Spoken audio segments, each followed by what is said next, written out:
കുട്ടികളെ അപ്പം നമ്മൾ കഴിഞ്ഞ ക്ലാസ്സിൽ Einstein's theory of photoelectric effect അതെന്താന്നുള്ളത് മനസ്സിലാക്കി. എങ്ങനെയാണ് ഐൻസ്റ്റൈൻ നമ്മളുടെ ഫോട്ടോ ഇലക്ട്രിക് എഫക്റ്റിലുള്ള പല പല കാര്യങ്ങൾ എക്സ്പ്ലെയിൻ ചെയ്തെന്നുള്ളത് മനസ്സിലാക്കി അല്ലേ.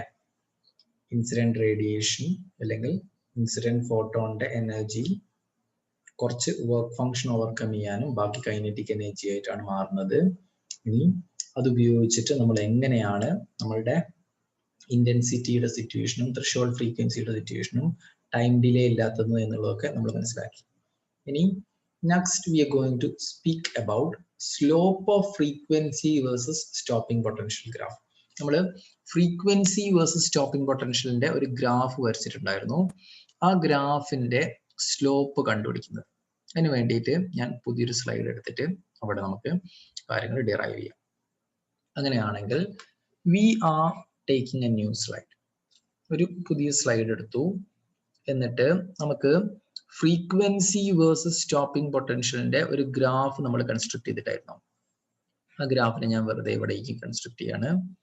ഇവിടെ നമ്മൾ ആരെയാണ് എടുത്തത്? Here we were taking stopping potential and over here we were taking frequency അല്ലെ.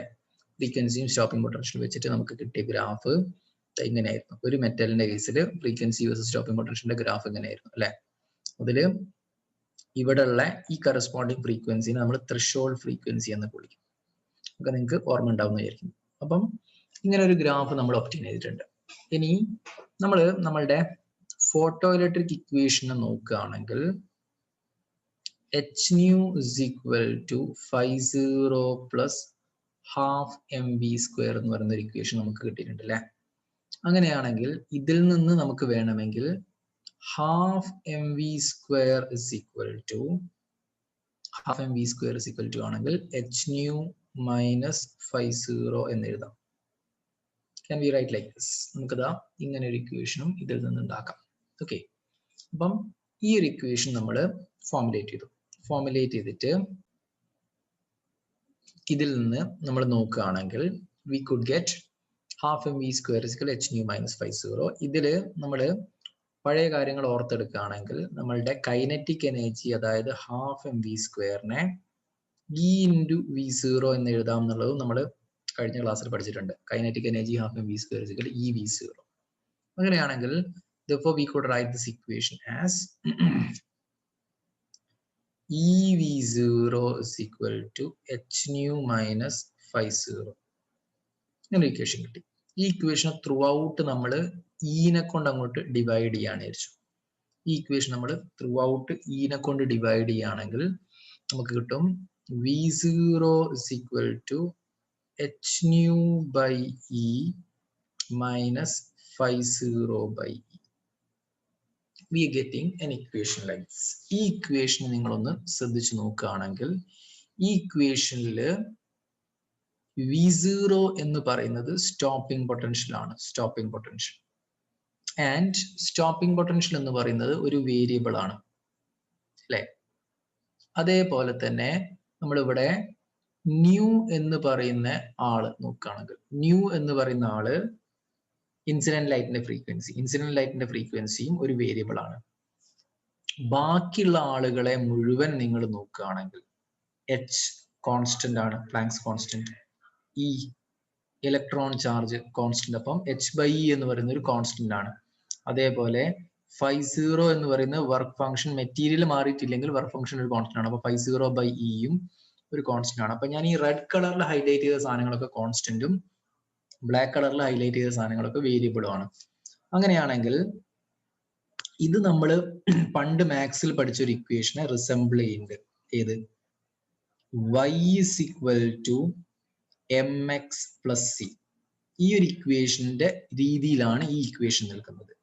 ഇതില് y എന്ന് പറയുന്ന വേരിയബിളിന് പകരമാണ് നമുക്ക് v0 ഉള്ളത്. അതേപോലെ x എന്ന് പറയുന്ന വേരിയബിളിന് പകരമാണ് നമുക്ക് ആരുള്ളത്? ന്യൂ എന്ന് പറയുന്ന ഫ്രീക്വൻസി ഉള്ളത്. ഇനി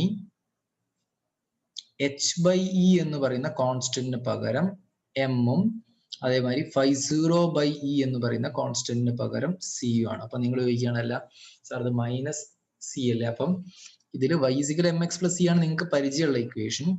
അതില് നമ്മളൊരു സിറ്റുവേഷനിൽ ഇങ്ങനെയാണ് ഒരു ലൈൻ ഉള്ളതെങ്കിൽ, ആ ലൈൻ ഉള്ളതെങ്കിൽ നമ്മൾ കുറച്ച് മാത്സ് സംസാരിക്കുകയാണെങ്കിൽ ഈ ആംഗിൾ തീറ്റയാണെങ്കിൽ ഇവിടെ ഈ ഭാഗം ഇതിന്റെ y ഇന്റർസെപ്റ്റ് സിയും ആണെങ്കിൽ നമുക്ക് ഈ ഇക്വേഷനെ, അതായത് ഈ ലൈനിന് കറസ്പോണ്ടിങ് ആയിട്ടുള്ള ഇക്വേഷൻ ആയിരുന്നു y = mx + c. c എന്ന് പറയുന്നത് അതിന്റെ y ഇന്റർസെപ്റ്റ്, അതേപോലെ m എന്ന് പറയുന്നത് സ്ലോപ്പ് എന്ന് പറയുന്നത് that is m = tan theta. ഇതാണ് നമ്മൾ y = mx + c എന്ന് പറയുന്ന സ്ലോപ്പ് ഇന്റർസെപ്റ്റ് ഫോം എന്ന് പറയുന്ന സാധനത്തിൽ നമ്മൾ പഠിക്കുന്നത്. അപ്പം ഇവിടെ ഇത് മൈനസ് വരാൻ കാരണം എന്താ പറഞ്ഞാല് ഇതിന്റെ y ഇന്റർസെപ്റ്റ് എന്ന് പറയുമ്പം ഈ ഒരു ലൈനിനെ നമ്മൾ എക്സ്റ്റെൻഡ് ചെയ്യണം. നമ്മൾ ഈ ഒരു ലൈനിനെ എക്സ്റ്റെൻഡ് ചെയ്യുകയാണെങ്കിൽ അത് നെഗറ്റീവ് ആയിട്ടുള്ള y ആക്സിസിലാണ് അത് ജോയിൻ ചെയ്യുന്നത് അല്ലെ. അതുകൊണ്ട് ഇതിന്റെ y ഇന്റർസെപ്റ്റ് നെഗറ്റീവ് ആണ്, അതുകൊണ്ടാണ് ഇവിടെ ഒരു നെഗറ്റീവ് സൈൻ വന്നത്. And the y intercept value should be φ0/e. അതേപോലെ ഇതുണ്ടാക്കുന്ന ആംഗിൾ തീറ്റയാണെങ്കിൽ ടാൻ തീറ്റ എന്ന് പറയുന്നതാണ് സ്ലോപ്പിന് പകരം നമ്മൾ സ്റ്റാൻഡേർഡ് ഇക്വേഷനും ഈ ഒരു ഗിവൺ ഇക്വേഷനുമായിട്ട് കമ്പയർ ചെയ്യുകയാണെങ്കിൽ ടാൻ തീറ്റ = h/e ആണ്. അതായത് ഇതിന്റെ സ്ലോപ്പ് എന്ന് പറയുന്നത് h/e യും അതേപോലെ ഇതിന്റെ y ഇന്റർസെപ്റ്റ് എന്ന് പറയുന്നത് φ0/e യും. അപ്പം ഇങ്ങനെ നമുക്ക് എന്ത് ചെയ്യാന്നാല് നമ്മളുടെ ഫ്രീക്വൻസി വേഴ്സസ് സ്റ്റോപ്പിംഗ് പൊട്ടൻഷ്യൽ ഗ്രാഫിന്റെ സ്ലോപ്പും അതേമാതിരി y ഇന്റർസെപ്റ്റ് ഒക്കെ കണ്ടുപിടിക്കാം. സ്ലോപ്പ് എന്ന് പറയുന്നത് h/e ആണ്, നമ്മൾ സ്റ്റാൻഡേർഡ് ഇക്വേഷൻ കമ്പയർ ചെയ്തു. y ഇന്റർസെപ്റ്റ് എന്ന് പറയുന്നത് φ0/e. അതിനെയാണ് നമ്മൾ ഇവിടെ ഈ നോട്ടിൽ കാണിച്ചിരിക്കുന്നത്. Let me just go on to that നോട്ടിലേക്ക് നിങ്ങൾ തിരിച്ചു വരികയാണെങ്കിൽ slope of frequency versus stopping potential ഗ്രാഫിൽ നമുക്കിതാ ഇവിടെ ത്രെഷോൾഡ് ഫ്രീക്വൻസി ആണെന്നറിയാം, ഈ ആംഗിൾ തീറ്റ ആണെന്നറിയാം. അപ്പം സ്റ്റോപ്പിംഗ് പൊട്ടൻഷ്യലും ഫ്രീക്വൻസി ഓഫ് ഇൻസിഡന്റ് റേഡിയേഷനും ഇവിടെ kinetic energy = h nu - φ0. Kinetic എനർജിനെ ev0 എന്നാക്കാം, ev0 സബ്സ്റ്റിറ്റ്യൂട്ട് ചെയ്തു, പിന്നെ അതിൽ ത്രൂ ഔട്ട് e നോട് മൾട്ടിപ്ലൈ അല്ല ഡിവൈഡ് ചെയ്തിട്ട് നമുക്ക് ഇക്വേഷൻ കിട്ടും. This equation is like y = mx + c. On comparing we get എന്ത് നമ്മളുടെ ഈ ഒരു ഫ്രീക്വൻസി വേഴ്സസ് സ്റ്റോപ്പിംഗ് പൊട്ടൻഷ്യൽ ഗ്രാഫിന്റെ സ്ലോപ്പ് എന്ന് പറയുന്നത് h/e ആണ്. ഞാൻ പറഞ്ഞില്ലേ സ്ലോപ്പിന് പകരം ടാൻ തീറ്റയ്ക്ക് പകരം h/e ആണുള്ളത്. y ഇന്റർസെപ്റ്റ് എന്ന് പറയുന്നത് -φ0/e. -φ0/e എന്ന് ഡിനോട്ട് ചെയ്യുന്നതിൽ φ0/e എന്ന് പറഞ്ഞാലും മതി, -φ0/e എന്ന് പറയാൻ കാരണം ഇതോട് താഴേക്ക് ആയതുകൊണ്ട്. ഓക്കെ, അപ്പൊ ഇതാണ് frequency versus stopping potential graph. അപ്പൊ നമുക്ക് ഫ്രീക്വൻസി വേഴ്സസ് സ്റ്റോപ്പിംഗ് പൊട്ടൻഷ്യൽ ഗ്രാഫും അതേമാതിരി തന്നെ ഈ ഒരു ഗ്രാഫിൽ നിന്നുള്ള അതിന്റെ സ്ലോപ്പും y ഇന്റർസെപ്റ്റും നമുക്ക് മനസ്സിലായി അല്ലെ. അപ്പൊ ഈ കാര്യങ്ങൾ നമുക്ക് മനസ്സിലായി. ഇനി അടുത്തതായിട്ട് നമുക്ക് പറയാനുള്ളത് dual nature of matter. Dual nature of മാറ്ററിനെ പറ്റി പറയാൻ വേണ്ടിയിട്ട് let's move back to our white screen. നമുക്ക് വൈറ്റ് സ്ക്രീനിലേക്ക് തന്നെ തിരിച്ചു പോയിട്ട് അവിടെ കാര്യങ്ങൾ പറഞ്ഞിട്ട് ഇവിടേക്ക് വരാം. അപ്പം നമുക്ക് ഡ്യുവൽ നേച്ചർ ഓഫ് മാറ്ററിന്റെ കാര്യങ്ങൾ പറയാൻ വേണ്ടിയിട്ട് ലൂയിസ് ഡി ബ്രോഗ്ലി എന്ന് പറയുന്ന സയന്റിസ്റ്റ് എന്ത് ചെയ്യുന്ന പറഞ്ഞാല് അയാള് ഈ ഐൻസ്റ്റൈന്റെ തിയറി ഓഫ് ഫോട്ടോ ഇലക്ട്രിക് എഫക്റ്റിനൊക്കെ ഒന്ന് വിശദമായിട്ട് നോക്കിയിട്ട് അതിനുശേഷം അയാള് ഇങ്ങനെ ഒരു കാര്യം പറഞ്ഞു. അതായത് എനർജി = h nu എന്ന് പറയുന്നത് വാലിഡ് ആയിട്ടുള്ള റിലേഷൻ ആണ് അല്ലേ. നമുക്കറിയാം ഇത് മാക്സ് പ്ലാങ്കിന്റെ ക്വാണ്ടം തിയറിയാണ്. അപ്പം E = h nu എന്ന് പറയുന്നത് നമുക്ക് വാലിഡ് ആയിട്ടുള്ള ഒരു ഇക്വേഷൻ ആണ്. അതേപോലെ തന്നെ ഐൻസ്റ്റൈന്റെ മാസ് എനർജി റിലേഷൻ പ്രകാരം E = mc² എന്ന് നമ്മൾ പഠിച്ചിട്ടുണ്ട്. Therefore, we know E = h nu. It is Max Planck's quantum theory, and we have also studied E = mc². This is the mass energy relation derived by Einstein. ഇത് രണ്ടും valid ആയിട്ടുള്ള equation ആണ്. അങ്ങനെയാണ് രണ്ടും energy ആണെങ്കിൽ can we write h nu = mc²? എഴുതല്ലേ, എഴുതി. അതില് നമ്മൾ നോക്കുകയാണെങ്കിൽ ന്യൂ എന്ന് പറയുന്നത് ഫ്രീക്വൻസി ആണ്. ഫ്രീക്വൻസി ഓഫ് ലൈറ്റിന് നമുക്ക് c/λ എന്ന് എഴുതിക്കൂടെ. ഫ്രീക്വൻസി ഓഫ് ലൈറ്റിനെ നമ്മൾ പഠിച്ചിട്ടുണ്ട് c/λ. Therefore, we could write frequency of light is equal to c/λ. അങ്ങനെയാണ് c/λ എന്ന് എഴുതിയിട്ടുണ്ടെങ്കിൽ Therefore, we could write this equation as hc by lambda is equal to mc square. എഴുതാം. അങ്ങനെയാണെങ്കിൽ ഒരു സിയും ഒരു സി സ്ക്വയറിൽ ഒരു സിയും വെട്ടിക്കളയാം. അങ്ങനെയാണെങ്കിൽ ലാംഡ ഇസ് ഈക്വൽ ടു ആണെങ്കിൽ എച്ച് ബൈ എം സി എന്ന് കിട്ടും. ഡി ബ്രോഗ്ലി ഇങ്ങനെ ഒരു റിലേഷൻ ഉണ്ടാക്കിയപ്പം ആ റിലേഷനെ പറ്റിയിട്ട് ആർക്കും ഒരു ഡൗട്ട് ഒന്നുമില്ല. ഇത് ക്ലിയർ ആയിട്ടുള്ള റിലേഷൻ ആണ്. കാരണം നമ്മൾ വാലിഡ് ആയിട്ടുള്ള രണ്ട് ഇക്വേഷൻസിനൊക്കെ കമ്പയർ ചെയ്തിട്ട് ഇങ്ങനെ കിട്ടി. ഡി ബ്രോഗ്ലി ഇവിടെ നിന്ന് പിന്നൊരു കാര്യം പറഞ്ഞു. അയാൾ പറഞ്ഞു നേച്ചറിന് സിമെട്രി ഇഷ്ടമാണ്. അപ്പം ഇത്ര വരെയുള്ള കാര്യങ്ങൾ മനസ്സിലായിട്ടുണ്ടെങ്കിൽ നമുക്ക് ആ പഴയ സ്ക്രീനിലേക്ക് നമ്മളുടെ നോട്ടിലേക്ക് തന്നെ പോവുകയാണെങ്കിൽ ഡി ബ്രോഗ്ലി 1924 ഈ ഒരു ഹൈപ്പോത്തിസിസ് കൊണ്ടുവരുന്നത്. Matter should also possess wave nature എന്നായിരുന്നു ഡി ബ്രോഗ്ലിയുടെ അവകാശം. ഡി ബ്രോഗ്ലി പറയാണ് മാറ്ററിനും വേവ് നേച്ചർ കാണിക്കുമെന്ന്. അപ്പൊ അതിന് വേണ്ടിയിട്ടാണ് അയാൾ ഇങ്ങനെ ഒരു കാര്യങ്ങളൊക്കെ പറഞ്ഞത്. അയാൾ എന്ത് ചിന്തിച്ച് കണ്ടുപിടിച്ചു? ഈസിക്കൽ എം സി സ്ക്വയർ എന്ന് പറയുന്ന ഇക്വേഷനെയും ഈസിക്കൽ എച്ച് എന്ന് പറയുന്ന ഇക്വേഷനെയും കമ്പൈൻ ചെയ്തിട്ട് അയാൾ lambda is equal h by M c നമ്മൾ കഴിഞ്ഞതിൽ ഡിറൈവ് ചെയ്ത് അതേമാതിരി ആ ഒരു ഇക്വേഷൻ വരെ ഉണ്ടാക്കി. അതിനുശേഷം അയാൾ പറഞ്ഞു നേച്ചേഴ്സ് ലവിങ് സിമെട്രി. നേച്ചറിന് സിമെട്രി ഇഷ്ടമാണ്. അതുകൊണ്ട് if radiation possess wave nature then matter also should possess wave nature. അയാൾ പറഞ്ഞു നേച്ചറിൽ എല്ലാ കാര്യങ്ങളും സിമെട്രിക്കൽ ആയതുകൊണ്ട് ലൈറ്റിന് ഡ്യുവൽ നേച്ചർ കാണിക്കുന്നുണ്ടെങ്കിൽ മാറ്ററും ഡ്യുവൽ നേച്ചർ കാണിക്കണം എന്ന് അയാൾ വാശി വെച്ചു. എന്നിട്ട് അയാൾ പറഞ്ഞു അതുകൊണ്ട് lambda equal H by M C ശരിയാണെങ്കിൽ ഒരു മാറ്ററിന് വേവ് ലെങ്ത് ഉണ്ടാവും. മാറ്ററിന്റെ wave length lambda equal H by M V ആയിരിക്കണം എന്ന് അയാൾ പറഞ്ഞു. ഇതിന് ഒരു വാലിഡിറ്റി ഉള്ള ഇക്വേഷൻ ആണ്. കാരണം lambda equal H by M c എന്ന് പറയുന്നത് വാലിഡ് ആയിട്ടുള്ള റിലേഷൻ ആണ്. പക്ഷെ അയാൾ പറയാണ് ലൈറ്റ് കാണിക്കുന്ന ഈ ഒരു വേവ് നേച്ചർ മാറ്ററും കാണിക്കണം എന്ന് പറഞ്ഞിട്ട് അയാൾ അതിനെ ചെറിയൊരു മോഡിഫിക്കേഷൻ വരുത്തി lambda equal H by M c എന്നാണ് ഇത്, അല്ല h by M v. Lambda എന്ന് പറയുന്നത് ആ മാറ്ററിനെ അസോസിയേറ്റഡ് ഉള്ള wave length of that matter ആണെന്ന് അയാൾ പറഞ്ഞു. എച്ച് എന്ന് പറയുന്നത് നമുക്കറിയാം പ്ലാങ്ക്സ് കോൺസ്റ്റന്റ് ആണ്. എം എന്ന് പറയുന്നത് നമ്മൾ ഏത് പാർട്ടിക്കിളിന്റെ വേവ് ലെങ്ത് ആണോ കണ്ടുപിടിക്കുന്നത് ആ പാർട്ടിക്കിളിന്റെ മാസ്. വി എന്ന് പറയുന്നത് ആ വെലോസിറ്റി ഓഫ് പാർട്ടിക്കിൾ, ആ പാർട്ടിക്കിൾ മൂവ് ചെയ്യുന്ന വെലോസിറ്റി ആയിരിക്കണം നമ്മൾ. ഇതുവരെ നമുക്ക് ഒരു വാലിഡിറ്റി ഉണ്ടായിരുന്നു. ഡി ബ്രോഗ്ലി പറഞ്ഞ lambda equal H by m സിക്ക് നമുക്കൊരു മാത്തമാറ്റിക്കൽ വാലിഡിറ്റി ഉണ്ടായിരുന്നു. പിന്നെ അതിൽ നിന്ന് നേച്ചർ സിമെട്രി ഇഷ്ടമുള്ളതാണ്, അതുകൊണ്ട് മാറ്ററിനും വേവ് നേച്ചർ ഉണ്ടാവണം, അതുകൊണ്ട് lambda equal H by m b valid ആണെന്ന് അയാൾ പറഞ്ഞപ്പം അതിനൊരു മാത്തമാറ്റിക്കൽ വാലിഡിറ്റി ഇല്ല. അയാൾ ഇത് മാത്രമല്ല പറഞ്ഞത്. അതിനുശേഷം അയാൾ പറഞ്ഞു ഒരു ഇലക്ട്രോണിന്റെ വേവ് ലെങ്ത് ഇതേമാതിരി കണ്ടുപിടിക്കാൻ പറഞ്ഞു. അതിന് വേണ്ടിയിട്ട് അയാൾ പറഞ്ഞ കാര്യത്തിന് ഞാൻ ഒന്നുകൂടി തിരിച്ച് പഴയ സ്ഥലത്തേക്ക് തന്നെ പോവുകയാണെങ്കിൽ നമുക്ക് what de Broglie said is ഇത് വാലിഡ് ആണെങ്കിൽ അയാൾ പറഞ്ഞു therefore ഒരു മൂവിങ് മാറ്ററിനെ അസോസിയേറ്റ് ഉള്ള wave length lambda equal H by M V ആയിരിക്കണം എന്ന് അയാൾ പറഞ്ഞു. എച്ച് ബൈ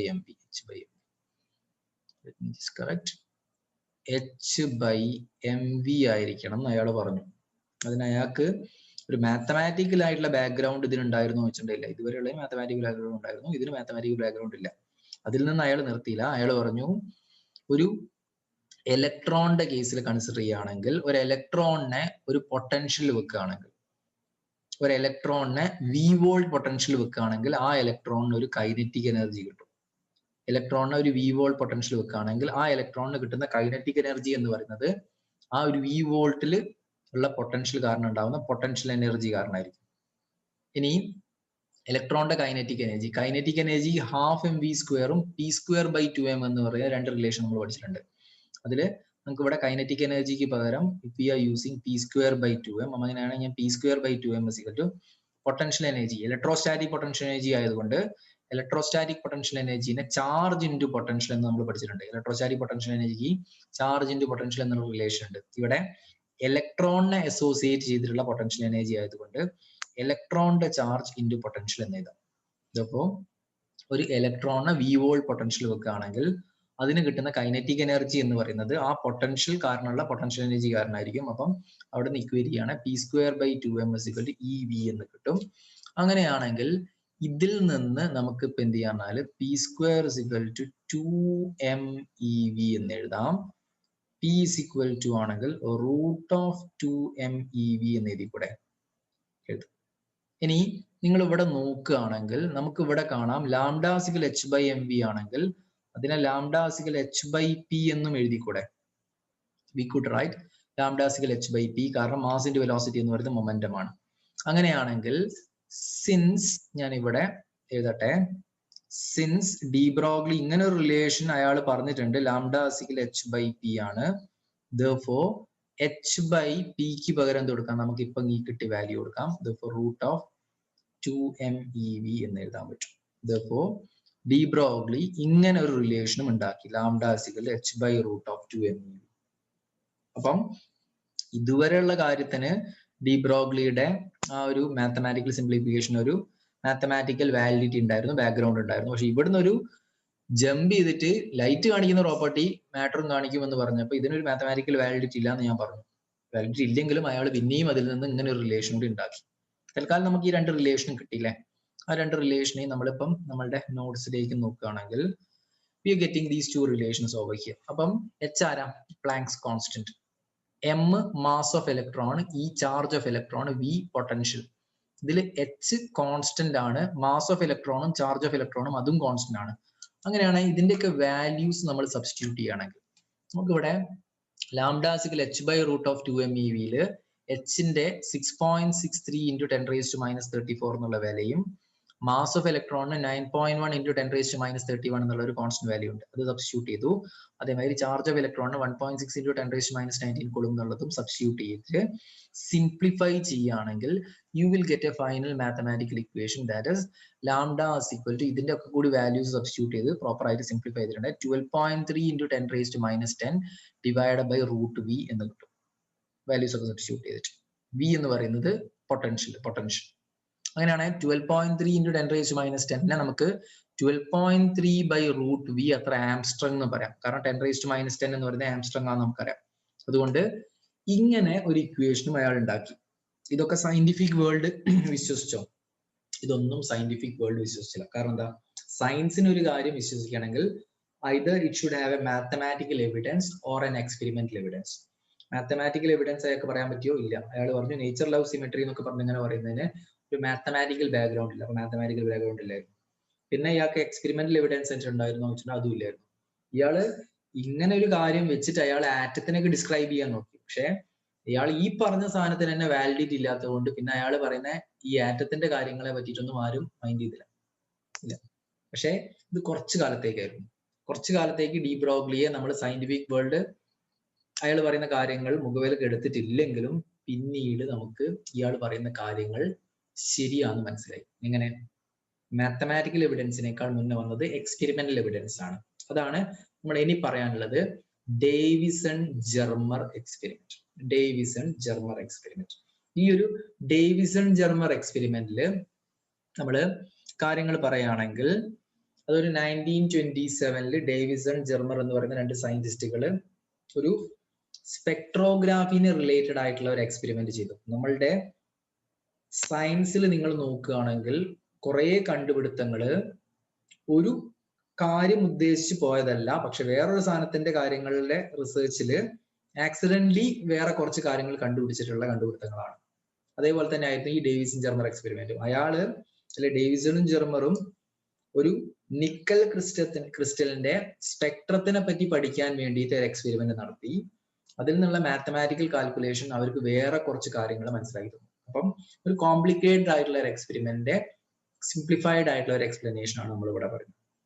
എന്തിനാണ് നമ്മൾ ഡേവിസൺ ജെർമർ എക്സ്പെരിമെന്റ് പഠിക്കുന്നത്? Because it gives the experimental demonstration of wave nature of electron. ഇലക്ട്രോണിന് വേവ് നേച്ചർ ഉണ്ട് എന്നുള്ളത് എക്സ്പെരിമെന്റലി തെളിയിച്ച എക്സ്പെരിമെന്റ് ആണത്. അല്ലെങ്കിൽ മാറ്ററിന് ഡ്യുവൽ നേച്ചർ ഉണ്ട് എന്നുള്ളത് എക്സ്പെരിമെന്റലി തെളിയിച്ച എക്സ്പെരിമെന്റ് ഏതാണെന്ന് ചോദിക്കുകയാണെങ്കിലും you will have to say Davisson Germer experiment. അതില് എന്താണ് ഈ ഡേവിസൺ ജെർമർ എക്സ്പെരിമെന്റിൽ നടക്കുന്നത് എന്നുള്ളത് നമുക്ക് ഇവിടെ പറയുന്നതിന്റെ മുന്നേ let me just draw A rough sketch and say it over here. നമ്മൾ ഇതിൽ പറയുകയാണെങ്കിൽ ഒരു ഇലക്ട്രോൺ ഗൺ ആവശ്യമാണ്. ഡേവിസൺ ജെർമർ എക്സ്പെരിമെന്റിൽ ആദ്യം തന്നെ there's an electron gun over here. ഈ ഒരു ഇലക്ട്രോൺ ഗണ്ണിന്റെ ഫംഗ്ഷൻ എന്താണെന്ന് വെച്ചിട്ടുണ്ടെങ്കിൽ ഇവിടെ ഒരു ഫിലമെന്റ് ഉണ്ടാവും. ഈ ഫിലമെന്റിൽ നിന്ന് ഇവിടെ ഈ ബാറ്ററിയുടെ പൊട്ടൻഷ്യൽ കാരണം ഇലക്ട്രോൺസ് പുറത്തേക്ക് നീങ്ങും. ഈ പുറത്തേക്ക് നീങ്ങുന്ന ഇലക്ട്രോൺസിനെ ഒരു നാരോ ആയിട്ടുള്ള കൊളിമേറ്റിംഗ് ബീം ആക്കി മാറ്റാൻ, നാരോ ആയിട്ടുള്ള ഷാർപ്പ് ആയിട്ടുള്ള ഒരു കൊളിമേറ്റിംഗ് ബീം ആക്കി മാറ്റാൻ വേണ്ടിയിട്ട് we'll have a battery over here. ആ ബാറ്ററിയിൽ നിന്ന് ഒരു ആനോഡ് ഇവിടെ ഉണ്ടാവും. ഞാനിവിടെ റഫ് ആയിട്ട് വരയ്ക്കുന്നതാണ്, ഇതല്ല അതിന്റെ ആക്ച്വൽ ആയിട്ടുള്ള രൂപം ഇങ്ങനെയല്ല. പക്ഷെ നിങ്ങളിപ്പോൾ മനസ്സിലാക്കേണ്ടത് ഈ ഒരു ടെർമിനൽ കണക്ട് ചെയ്തിരിക്കുന്നത് ബാറ്ററിയുടെ പോസിറ്റീവ് ടെർമിനലായിട്ടല്ലേ, അതുകൊണ്ട് ഇവിടെ ഒരു ആനോഡാന്ന് പറയും. അപ്പം ഇവിടെ ഒരു ആനോഡ് സെറ്റപ്പ് ഉണ്ടാവും. ഇതിന്റെ പണി എന്താണെന്ന് വെച്ചിട്ടുണ്ടെങ്കിൽ ഇതിൻ്റെ ഉള്ളിൽ കൂടി ഒരു ഹോൾ ഉണ്ടാവും. ഇവിടുന്ന് സ്കാറ്റർ ചെയ്തല്ലേ പുറത്തേക്ക് തെറിച്ചു പോകുന്ന ഇലക്ട്രോൺസിനെ ഒരു നാരോ ഇലക്ട്രോൺ ബീം ആക്കി മാറ്റിയാണ് ഈ ഒരു ആനോഡ് സെറ്റപ്പ് പുറത്തേക്ക് വിടുക. അതുകൊണ്ട് the function of this anode setup is to make a narrow electron beam. ഈ ഒരു നാരോ ഇലക്ട്രോൺ ബീം നമ്മൾ അടുത്തൊരാളെ മേലേക്ക് അടുപ്പിക്കും. ആരെ മേലേക്ക് എന്ന് വെച്ചിട്ടുണ്ടെങ്കിൽ it is allowed to fall over a nickel crystal. ഇത് ഒരു നിക്കൽ ക്രിസ്റ്റലിന്റെ മേലേക്ക് നമ്മൾ അടുപ്പിക്കും. അപ്പം ഈ ഒരു നിക്കൽ ക്രിസ്റ്റലിന്റെ മേലേക്ക് അടിച്ച ഇലക്ട്രോൺ ബീം ഇവിടുന്ന് തട്ടിയിട്ട് സ്കാറ്റർ ചെയ്തിട്ട് ഇങ്ങനെ ഇങ്ങോട്ട് പോകും.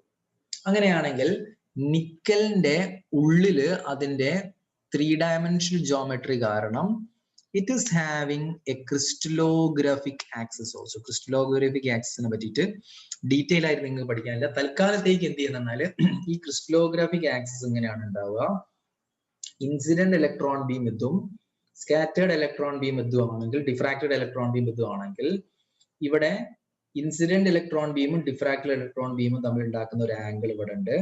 ഈ ആംഗിള് നമുക്കിവിടെ തീറ്റയോ ഫൈയോ എന്ത് വേണം പറയാം. നമുക്കിവിടെ നമ്മളുടെ നോട്ട്സിൽ എന്താ പറഞ്ഞു വെച്ചാൽ അതേ ആംഗിൾ തന്നെ പറയാം. നോട്ട്സിൽ നമ്മൾ പറഞ്ഞിരിക്കുന്ന ഈ ആംഗിളിനെ തീറ്റയാണ്. അപ്പം let just mark this angle as theta itself. അപ്പം നമ്മൾ ഈ ആംഗിളിനെ നമുക്ക് തീറ്റ എന്ന് മാർക്ക് ചെയ്തു. If I marking this angle as theta, ഇത് നമ്മൾ സ്കാറ്ററിംഗ് ആംഗിൾ എന്ന് വിളിക്കും, സ്കാറ്ററിംഗ് ആംഗിൾ. അതുകൂടാതെ ഈ ക്രിസ്റ്റലോഗ്രാഫിക് ആക്സിസും ഇൻസിഡന്റ് ബീമും തമ്മിൽ ഉണ്ടാക്കുന്ന ഈ ഒരു ആംഗിളും, അതേമാതിരി തന്നെ ക്രിസ്റ്റലോഗ്രാഫിക് ആക്സിസും സ്കാറ്റേർഡ് ബീമും തമ്മിൽ ഉണ്ടാക്കുന്ന ഈ ഒരു ആംഗിളും സെയിം ആയിരിക്കും. ഇത് രണ്ടും ഫൈ ആയിരിക്കും. അപ്പം ഇങ്ങനെയുള്ള ഇതിനെ ഗ്ലെൻസിങ് ആംഗിൾ എന്നാണ് വിളിക്കുക. ഗ്ലെൻസിങ് ആംഗിൾ. ഇങ്ങനെ ലൈറ്റ് പുറത്തേക്ക് വരും, അല്ല ലൈറ്റ് അല്ല, ഇലക്ട്രോൺ ബീം സ്കാറ്റർ ചെയ്ത് പുറത്തേക്ക് വരും. ഈ സ്കാറ്റേർഡ് ഇലക്ട്രോൺ ബീമിനെ കളക്ട് ചെയ്യാൻ വേണ്ടിയിട്ട് will have A movable detector. ഒരു മൂവബിൾ ഡിറ്റക്ടർ ഉണ്ടാവും ഇലക്ട്രോൺ ബീമിനെ ഡിറ്റക്ട് ചെയ്യാൻ വേണ്ടിയിട്ട്. ഇതിനിങ്ങനെ ഒരു ആർക്കിന്റെ രൂപത്തിൽ ഇങ്ങനെ നീങ്ങിയിട്ട് ഇലക്ട്രോൺ ബീമിനൊക്കെ ഡിറ്റക്ട് ചെയ്യാൻ പറ്റും. ഇങ്ങനെയുള്ള ഒരു സെറ്റപ്പ് ആണ് നമുക്ക് ആദ്യം ആവശ്യമുള്ളത്. And let just move back to our notes and I will just show you all this things. അപ്പൊ ഇവിടെ ഒരു ഇലക്ട്രോൺ ഗൺ ഉണ്ട്. ഇവിടെ ഞാൻ അതിനെ ഇലക്ട്രോൺ ഗൺ എന്ന് മാർക്ക് ചെയ്തിട്ടുണ്ട്. പിന്നെ ഈ ഒരു ഇലക്ട്രോൺ ഗണ്ണിന് ഒരു ലോ ടെൻഷൻ ബാറ്ററി ആയിട്ട് കണക്ട് ചെയ്തിട്ടുണ്ട്. കൂടാതെ ഇവിടെ ഒരു ഹൈ ടെൻഷൻ ബാറ്ററി ആയിട്ട് കണക്ട് ചെയ്തിട്ട്, ആ ഹൈ ടെൻഷൻ ബാറ്ററി നിങ്ങൾക്ക് കാണാം ഒരു വേരിയബിൾ ബാറ്ററിയാണ്. അതിന്റെ പോസിറ്റീവ് ടെർമിനലാണ് ഇവിടെ കണക്ട് ചെയ്തിട്ടുള്ളതുകൊണ്ട് ഒരു ആനോഡ് സെറ്റപ്പ് ഇവിടെ ഉണ്ട്. ആനോഡ് സെറ്റപ്പിന്റെ പണി എന്താ പറഞ്ഞാൽ ഒരു നാരോ ഇലക്ട്രോൺ ബീം ഉണ്ടാക്കാം. അപ്പം ഇത് ഇൻസിഡന്റ് ഇലക്ട്രോൺ ബീം ഇവിടെ വന്ന് ഇടിച്ച് ഇതിന്റെ ക്രിസ്റ്റലോഗ്രാഫിക് ആക്സിസ് ഇവിടെ മാർക്ക് ചെയ്തിട്ടുണ്ട്. ഡിഫ്രാക്റ്റഡ് ഇലക്ട്രോൺ ബീമിനെ ഒരു മൂവബിൾ ഡിറ്റക്ടർ ഉപയോഗിച്ച് നമുക്ക് കളക്ട് ചെയ്യാം. ധാര മേലെ അടിക്കുന്ന വെച്ചിട്ട് നിക്കൽ ക്രിസ്റ്റലിന്റെ മേലേക്കാണ് അടിക്കുന്നത്. ഗ്ലെൻസിങ് ആംഗിൾ ഇവിടെ മാർക്ക് ചെയ്തിട്ടുണ്ട് അല്ലേ. ഇനി ഇവിടെ നിന്ന് നിങ്ങൾ നോക്കുകയാണെങ്കിൽ let me just move back to our diagram over here. ഇവിടെ നമ്മൾ നോക്കുകയാണെങ്കിൽ ഇവിടെ നിന്ന് നിങ്ങൾ നോക്കുന്ന സമയത്ത് യു കുഡ് ക്ലിയർലി സീ ഈ ആംഗിളും 2φ പ്ലസ് ഈ ആംഗിള് തീറ്റ. അങ്ങനെയാണെങ്കിൽ നമുക്ക് ഇവിടെ നിന്ന് പറയാം 2φ plus theta is equal to 180 degree. ഇങ്ങനെ നിങ്ങൾക്ക് പറഞ്ഞൂടെ പറയാം. അങ്ങനെയാണെങ്കിൽ നമുക്ക് ഇങ്ങനെ ഒരു ഇക്വേഷൻ ഒക്കെ വെറുതെ ഈ ഒരു ഡയഗ്രത്തിൽ നിന്ന് ഉണ്ടാക്കിയെടുക്കാം. ഇനി ഈ എക്സ്പെരിമെന്റിൽ അവർക്ക് എന്താണ് കിട്ടിയെന്ന് വെച്ചിട്ടുണ്ടെങ്കിൽ, ഈ എക്സ്പെരിമെന്റിൽ നമ്മളുടെ ഈ ഒരു വേരിയബിൾ ബാറ്ററി ഒരു 54 വോൾട്ടിൽ വെച്ചിട്ട് നമ്മളുടെ ഈ ഒരു ആംഗിള്, നമ്മളുടെ സ്കാറ്ററിംഗ് ആംഗിള് ഒരു 50 ഡിഗ്രി ആവുന്ന സമയത്ത് നമുക്ക് ഒരു ഷാർപ്പ് പീക്ക് കിട്ടി. നമ്മളുടെ ഗ്രാഫിൽ ഒരു ഷാർപ്പ് പീക്ക് കിട്ടി. അതായത് റേഡിയൽ ഗ്രാഫ് എന്ന് പറയുന്ന ഒരു ഗ്രാഫിലാണ് അവർക്ക് ഇങ്ങനെ ഒരു ഷാർപ്പ് പീക്ക് കിട്ടിയത്. റേഡിയൽ ഗ്രാഫ് എന്ന് പറയുന്ന ഗ്രാഫിന്റെ പ്രത്യേകത ഓരോ ആംഗിളിന് കറസ്പോണ്ടിങ് ആയിട്ട് നമുക്ക് അതിന്റെ ഇന്റൻസിറ്റിനെ മാർക്ക് ചെയ്യാം. അതായത് ഒരു 20 ഡിഗ്രി ആംഗിളിന് കറസ്പോണ്ടിങ് ആയിട്ട് നമുക്ക് കിട്ടിയ ഇന്റൻസിറ്റി ഓഫ് ഇലക്ട്രോൺ ബീമിന് നമ്മൾ ഇവിടെ ഒരു കുത്തിട്ട് മാർക്ക് ചെയ്യുന്നുണ്ടാവും. അതേപോലെ ഒരു 30 ഡിഗ്രി ആംഗിളിന് കറസ്പോണ്ടിങ് ആയിട്ടുള്ള ഇന്റൻസിറ്റി ഓഫ് ഇലക്ട്രോൺ ബീം നമുക്ക് ഇവിടെ ഒരു കുത്തിട്ട് മാർക്ക് ചെയ്യാം. അങ്ങനെ മാർക്ക് ചെയ്തിട്ടുള്ള ആംഗിളിന് കറസ്പോണ്ടിങ് ആയിട്ട് ഇന്റൻസിറ്റിനെ മാർക്ക് ചെയ്തിട്ടുള്ള ഒരു ഗ്രാഫാണിത്. ഈ കുത്തുകളെയൊക്കെ ജോയിൻ ചെയ്തപ്പോൾ നമുക്ക് ഇങ്ങനെ ഒരു ഗ്രാഫ് ഒക്കെ കിട്ടിയെന്ന് വിചാരിക്കും. ഇതാണ് അതിനെ റേഡിയൽ ഗ്രാഫ് എന്ന് വിളിക്കുക. ഈ ഒരു റേഡിയൽ ഗ്രാഫിൽ നിന്ന് നമുക്ക് എന്ത് മനസ്സിലായി എന്ന് പറഞ്ഞാല്, അല്ലെങ്കിൽ ഡേവിസൺ ജർമറിന് എന്ത് മനസ്സിലായെന്ന് വെച്ചിട്ടുണ്ടെങ്കിൽ, ഒരു 50 ഡിഗ്രി ആംഗിളിലും 54 വോൾട്ടിലും വെക്കുന്ന സമയത്ത് നമുക്ക് ഒരു ഷാർപ്പ് ഇലക്ട്രോണിന്റെ പീക്ക് കിട്ടി. അതായത് മാക്സിമം ഇലക്ട്രോൺസും 50 ഡിഗ്രി ആംഗിളിലാണ് കിട്ടിയത്. എപ്പം? 54 വോൾട്ട് വെച്ചപ്പോൾ. അപ്പൊ അവര് അത് നോട്ട് ചെയ്ത് വെച്ചു. 50 ഡിഗ്രി ആംഗിൾ തീറ്റ വാല്യൂ ആവുന്ന സമയത്തും വോൾട്ടേജ് 54 വോൾട്ടും ആവുന്ന സമയത്ത് അവർക്ക് മാക്സിമം ഇലക്ട്രോൺ ബീംസിനെ കിട്ടി. അങ്ങനെയാണെങ്കിൽ ഇതിനെ അവരെന്ത് ചെയ്യുന്നറിഞ്ഞാല്, നമുക്ക് ഇവിടെ തീറ്റയുടെ വില എത്രയാ? 50 ഡിഗ്രിയല്ലേ കിട്ടിയത്. അങ്ങനെയാണെങ്കിൽ 25 പ്ലസ് തീറ്റക്ക് പകരം 50 ഡിഗ്രി എന്ന് കൊടുക്കുകയാണെങ്കിൽ ദാറ്റ് ഇസ് ഈക്വൽ ടു 180 എന്ന് എഴുതാം അല്ലേ? അങ്ങനെയാണ് can we write 25 is equal to 180 minus 50. 180 minus 50 എത്രയാ? 180 minus 15 നമുക്ക് 130 അല്ലേ? 130 എന്ന് എഴുതാം. അതിൽ നിന്ന് 5 is equal to ആണെങ്കിൽ 130/2 that is equal to 65 degree. അപ്പം സ്കാറ്ററിംഗ് ആംഗിൾ 50 ഡിഗ്രി ആവുന്ന സമയത്ത് ഈ ഗ്ലെൻസിങ് ആംഗിളിന്റെ വില 65 ഡിഗ്രിയാണ്. എന്തിനാണ് ഈ ഗ്ലെൻസിങ് ആംഗിളിനെ കണ്ടുപിടിച്ചതെന്ന് വെച്ചിട്ടുണ്ടെങ്കിൽ, നമുക്ക് വാലിഡ് ആയിട്ടുള്ള ഒരു ഇക്വേഷൻ ഉണ്ടായിരുന്നു. ആ ഇക്വേഷനെ നിങ്ങൾക്ക് ഡീറ്റെയിൽ ആയിട്ടൊന്നും പഠിക്കാനില്ല, ജസ്റ്റ് അറിഞ്ഞിരിക്കുക. ആ വാലിഡ് ആയിട്ടുള്ള ഒരു ഇക്വേഷനെ ബ്രാഗ്സ് ഇക്വേഷൻ എന്നാണ് വിളിക്കുക. ബ്രാഗ്സ് ഇക്വേഷൻ എന്താ പറയുന്നത് വെച്ചിട്ടുണ്ടെങ്കിൽ, lambda is equal to 2d sin phi. ഇതാണ് ബ്രാഗ്സ് ഇക്വേഷൻ. അതിൽ ലാംഡ എന്ന് പറയുന്ന വേവ് ലെങ്ത്, ഡി എന്ന് പറയുന്നത് ഏത് ക്രിസ്റ്റലിനെയാണോ എടുക്കുന്നത് ആ ക്രിസ്റ്റലിന്റെ ഇന്റർ ആറ്റോമിക് സെപ്പറേഷൻ, ഫൈ എന്ന് പറയുന്നത് ഗ്ലെൻസിങ് ആംഗിൾ. ഇവിടെ നമുക്ക് എന്ത് കിട്ടിയിട്ടുണ്ട്? ഫൈ എന്ന് പറയുന്നത് 65 ഡിഗ്രി എന്ന് നമുക്ക് കിട്ടിയിട്ടുണ്ട്. അതേപോലെ ഡി എന്ന് പറയുന്നത് ഇന്റർ ആറ്റോമിക് സെപ്പറേഷൻ ആണ്, രണ്ട് ആറ്റംസ് തമ്മിലുള്ള ഷോർട്ടസ്റ്റ് ഡിസ്റ്റൻസ്. ഇവിടെ ഇന്റർ ആറ്റോമിക് സെപ്പറേഷൻ എന്ന് പറയുന്നത് 0.914 ആംസ്ട്രങ് ആയിരുന്നു. അത് വാല്യൂ നമുക്ക് ഓൾറെഡി അറിയുന്നതാണ്. അങ്ങനെയാണെങ്കിൽ ഇവിടെ ഡിയുടെ വിലയും ഫൈയുടെ വിലയും സബ്സ്റ്റിറ്റ്യൂട്ട് ചെയ്യുന്നത് നമുക്കൊരു ലാംഡ വാല്യൂ കിട്ടും അല്ലെ? ലാംഡ വാല്യൂ കിട്ടും. അവിടെ. ഇനി നമ്മൾ നോക്കുകയാണെങ്കിൽ ഡീബ്രോഗ്ലി അയാളുടെ കുറച്ച് മാത്തമാറ്റിക്കൽ സിംപ്ലിഫിക്കേഷൻ വഴി അയാൾക്ക് lambda is equal to h/√2mev എന്ന് കിട്ടിയിട്ടുണ്ട്. അതിനെ നമുക്ക് എന്താ കിട്ടിയത്? 12.3 ഡിവൈഡഡ് ബൈ √v, അത്ര ആംസ്ട്രോങ് എന്നല്ലേ കിട്ടിയത് അല്ലെ? നമ്മളെ കുറച്ച് മുന്നേ പറഞ്ഞു. അങ്ങനെയാണെങ്കിൽ ഡീബ്രോഗ്ലി ഈ പറഞ്ഞ ഇക്വേഷനെ വെറുതെ നമ്മൾ ഇവിടെ എഴുതി. ഇത് ഡീബ്രോഗ്ലിയുടെ ഇക്വേഷൻ ആണ്. Lambda is equal to h/√2mev. ആ റിലേഷന് നമുക്ക് lambda is equal to 12.3 divided by √v എന്നുള്ള ഇക്വേഷൻ ഉണ്ടാക്കാം അല്ലെ? ആ ഇക്വേഷനിൽ നമ്മൾ വിയുടെ വില 54 വോൾട്ട് എന്ന് കൊടുക്കുകയാണെങ്കിൽ നമുക്ക് ഇവിടെ 12.3 ഡിവൈഡ് ബൈ √54 ഇതിന്റെ വാല്യൂയും അവർ കണ്ടുപിടിച്ചു. ഇനി ഞാൻ പഴയ നമ്മളുടെ നോട്ടിലേക്ക് തന്നെ പോട്ടെ.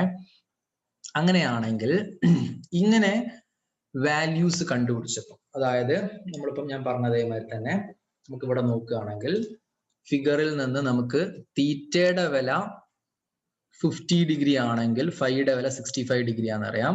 ഞാൻ പറഞ്ഞു interatomic separation of nickel എന്ന് പറയുന്നത് 0.914 ആംസ്ട്രങ് ആണ്. അങ്ങനെയാണ് ബ്രാഗ്സ് ലോ അല്ലെ ബ്രാഗ്സ് ഇക്വേഷൻ വഴി lambda is equal to 2d sin phi. അതിൽ d sin phi എന്നാണോ 2d sin phi എന്നാണോ ഞാൻ എഴുതിയത്?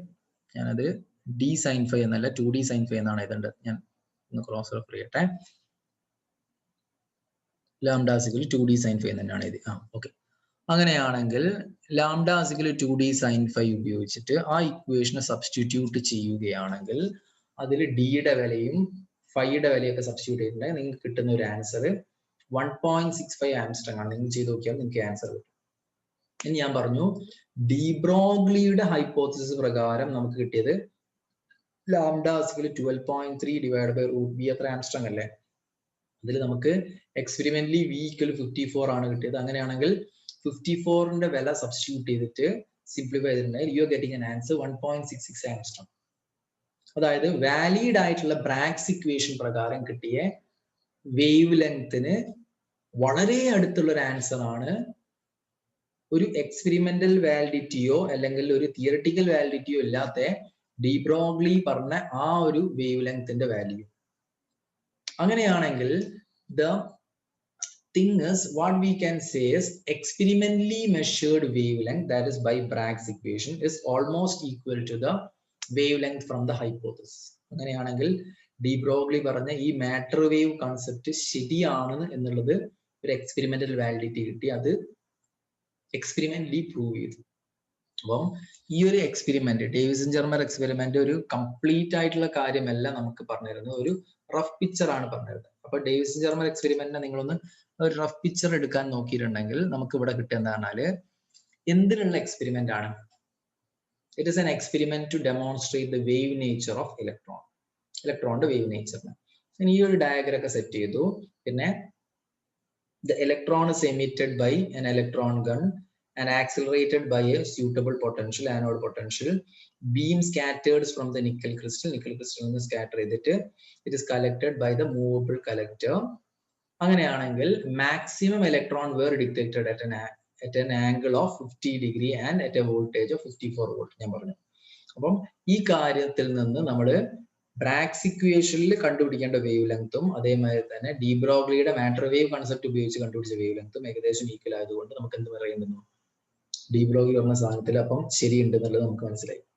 പിന്നെ ഡി ബ്രോഗ്ലി പറഞ്ഞ ഈ ഒരു കൺസെപ്റ്റിനെ നമ്മൾ ഉപയോഗിച്ചപ്പം നമുക്ക് ആറ്റത്തിന്റെ ഉള്ളിൽ എന്താണ് നടക്കുന്നത് എന്നുള്ളതിന്റെ കുറച്ചുകൂടി വ്യക്തമായ ഉദാഹരണം കിട്ടി. അതുകൊണ്ട് ഈ ഒരു ഡേവിസൺ ജർമർ എക്സ്പെരിമെന്റ് വന്നതിന് ശേഷം ഡേവിസണും ജർമറിനും അല്ല ആ കൊല്ലത്തെ ഫിസിക്സിന് നോബൽ പ്രൈസ് കിട്ടിയത്.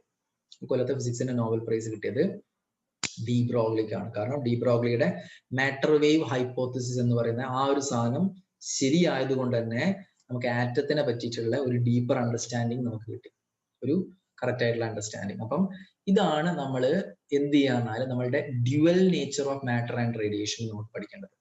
നമ്മൾ ആദ്യം തന്നെ റേഡിയേഷന്, അതായത് ലൈറ്റിന് ഡ്യുവൽ നേച്ചർ ഉണ്ട് എന്നുള്ളത് ഫോട്ടോ ഇലക്ട്രിക് എഫക്ട് വഴി നമ്മൾ മനസ്സിലാക്കി.